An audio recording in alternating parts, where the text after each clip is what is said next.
Hey there, friends. John Popola here, and welcome back to Dad Saves America. If you have been with us for the past several weeks, we are knee-deep into the Poisoning of the American Mind series, our exploration of America's school system. And this episode is really important because it is where we dive deep into the history of the Department of Education, that halcyon institution which has managed to spend trillions of dollars for nothing. But I'm getting ahead of myself, so let's dive right in and see how the federal government has helped in the poisoning of the American mind.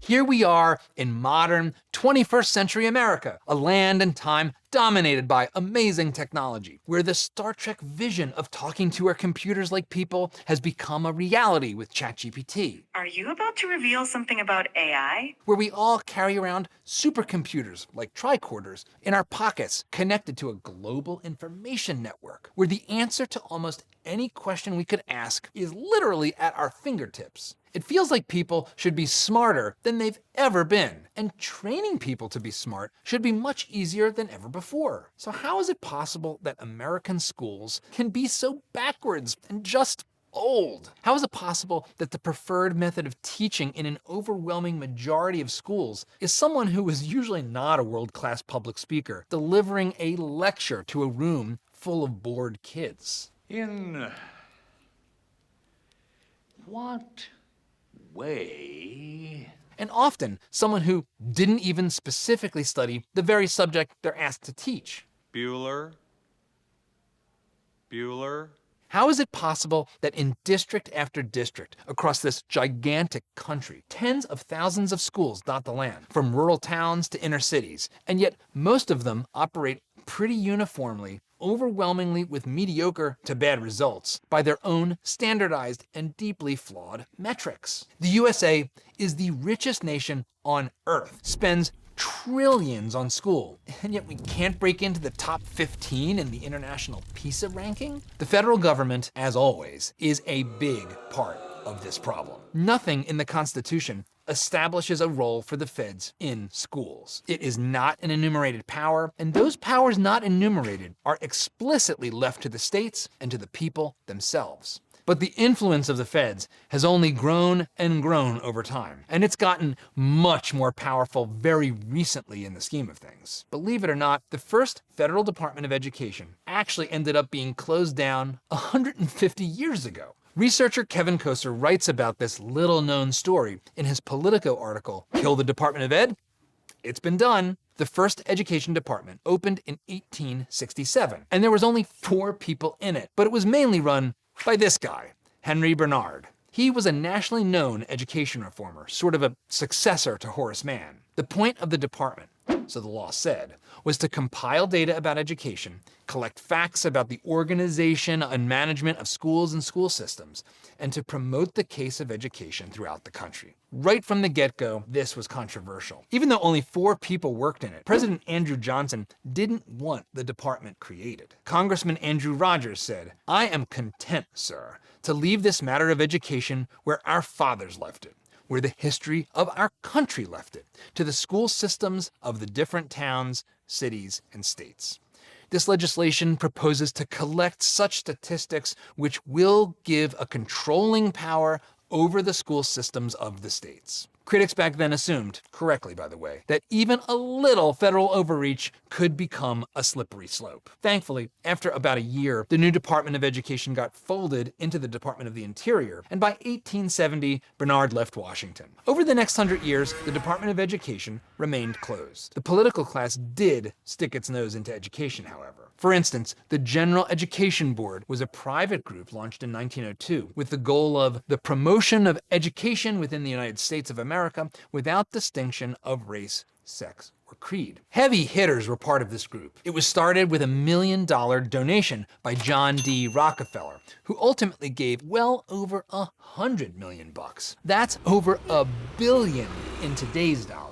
It was a private organization, but in 1903, the board was officially sanctioned by an act of Congress, so it carried weight. Consider carefully the ideas put forward in their original mission statement. In our dreams, People yield themselves with perfect docility to our molding hands.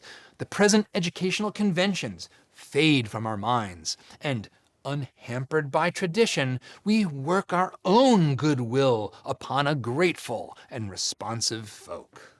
Well, that's not creepy at all. Unhampered by tradition, unburdened by what has been. This is the ethos of the totalitarian, utopian visionary. No thank you, pass. The feds got involved more directly, too, with things like the 1946 School Lunch Act. The Supreme Court did famously strike down state-sanctioned racial segregation in the landmark 1954 Brown versus Board of Education case, and they got much deeper into the mix in the 60s during the battle over civil rights. But striking down corrupt and discriminatory state laws that infringed on individual rights is a very different enterprise than actively dictating the education system and its standards for the whole nation. Being an opponent of state tyranny did not give the federal government justification to become a new kind of tyrannical ruler of our school system. Instead, it would take a whole different kind of perceived threat to invite the federal devil to our schoolhouse door. Enter the rise of globalization. Let's think a little bit about what was happening in America and around the globe after World War II. First of all, there were relatively intact families across the board in America, which is where most of the actual learning was taking place. The American family provided a backstop for our already too Prussian education system in the immediate post-war era. Consider that only 34% of adults in 1950 had graduated from high school.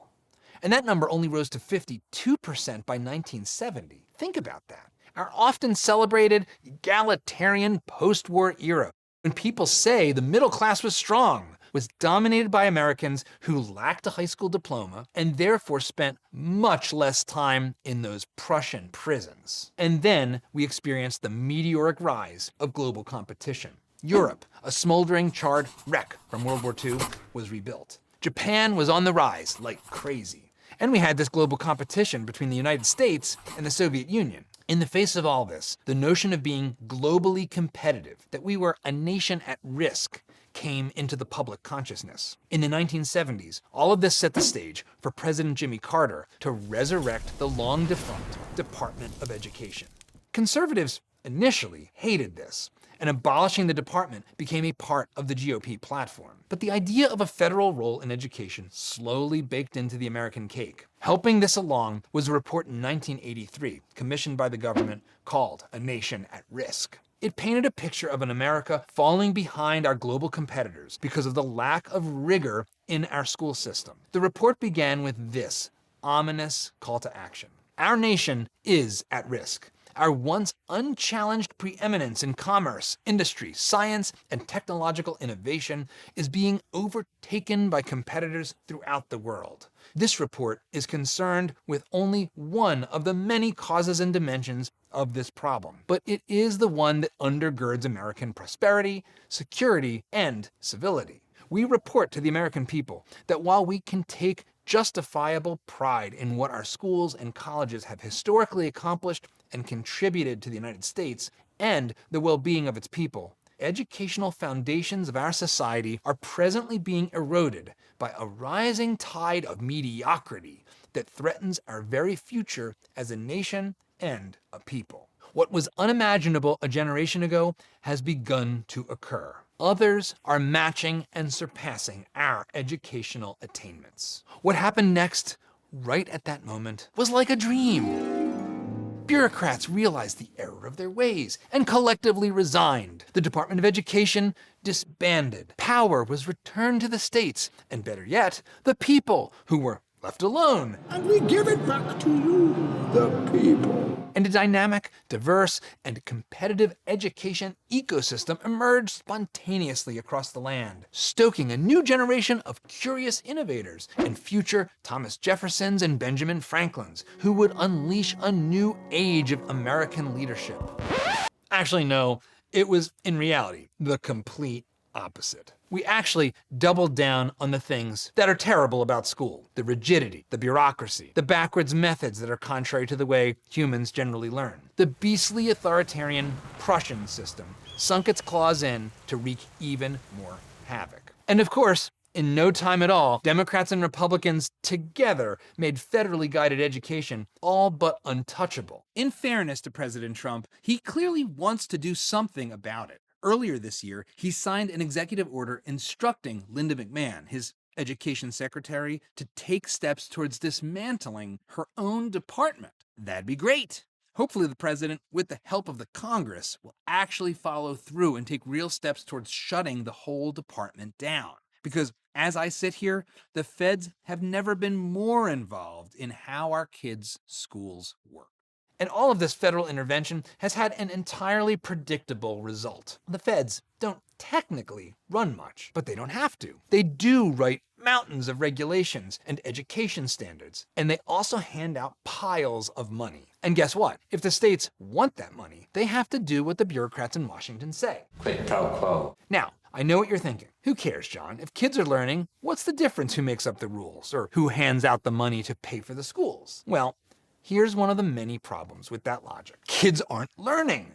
F. F.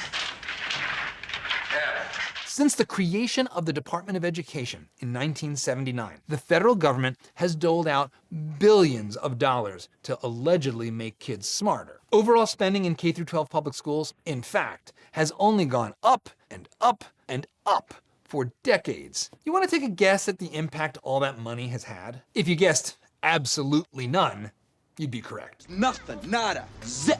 This chart is a perfect example. The top line is education spending since 1970, adjusted for inflation. The bottom lines are test scores. Notice how one goes straight up and to the right, and the others stay the same. Not good at all. Whatever you think about standardized testing, it is the metric that these people tell our schools to focus on improving. So they're failing on their own terms. The failure is even more profound, of course, but we've already talked about that. A Stanford University economist looked at hundreds of studies about the correlation between funding and academic performance, and he found there is not a strong or consistent relationship between student performance and school resources. The simple fact is, when people say things like this, we want to be competitive with not just other states, but other nations, you have to fund education. they're frankly full of it. Look at the numbers. The spending per pupil per year, adjusted for inflation, has exploded 280% since 1960. I know this firsthand, having lived in Essex County, New Jersey. New Jersey is where calls for more school funding should go to die. Thanks to a series of state Supreme Court decisions known as the Abbott rulings, New Jersey schools in its poorest cities like Newark actually spend dramatically more per student than in wealthy areas like Montclair or Glenridge. Decades later, the outcomes for most needy students are still awful. Say it with me now, money is not the problem. So how could it possibly be that this massive education nightmare goes on and on when we know what we are doing is not working? Davis Guggenheim's film, Waiting for Superman, did a great job exploring the issue overall. But I'd also like to recommend checking out my friend Bob Bowden's 2009 film, The Cartel, to learn more about the forces keeping New Jersey's schools in particular, and our nation's schools as a whole, from evolving. If you do, you'll get a front row seat to the reasons things don't change. And it's because some people don't want them to. And the people who want things to stay exactly the way they are very powerful.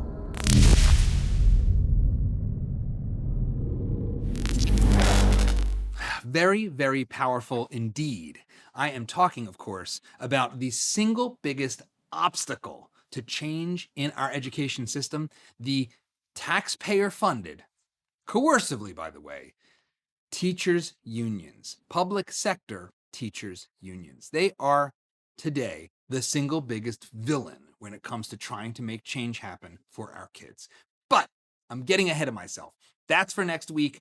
Come right back here. If you don't want to miss it, hit that like button, subscribe to the channel, and make sure you don't miss it. And if you want to dig in deeper, be sure to head to dadsavesamerica.com, where we've got even more resources. And of course, if you missed our first 2 episodes, click on one of these right here and jump into it.